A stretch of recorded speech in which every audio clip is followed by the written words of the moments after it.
I would like to thank Amber for the very well reasoned and outlined argument.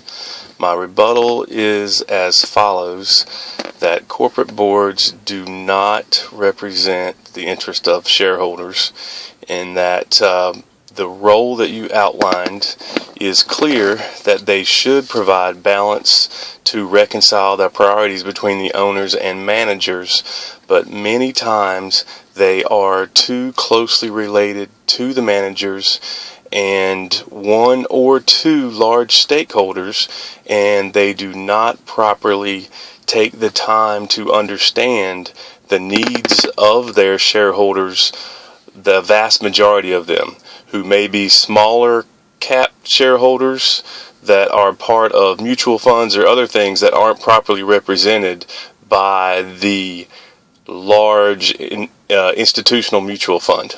The example of the Coca-Cola executive meeting with the board and the major stakeholders to discuss the executive compensation, that is a good example of something good the boards are doing in some cases, but I would submit that there are many, many more examples where they do not do that, and they err on the opposite side, where they give the executives basically whatever compensation package they want, and they structure it so that it is hidden from the stakeholders.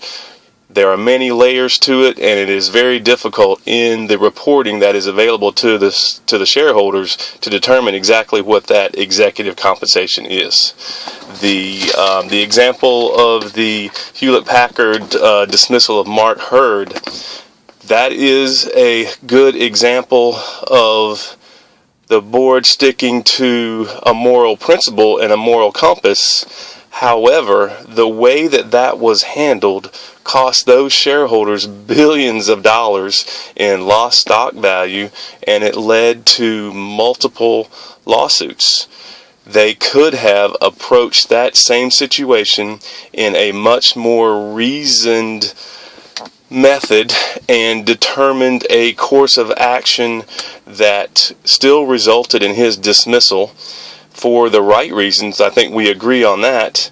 However, they could have done it in a fashion that had a much smaller impact on the stock price and the actual impact to the shareholder.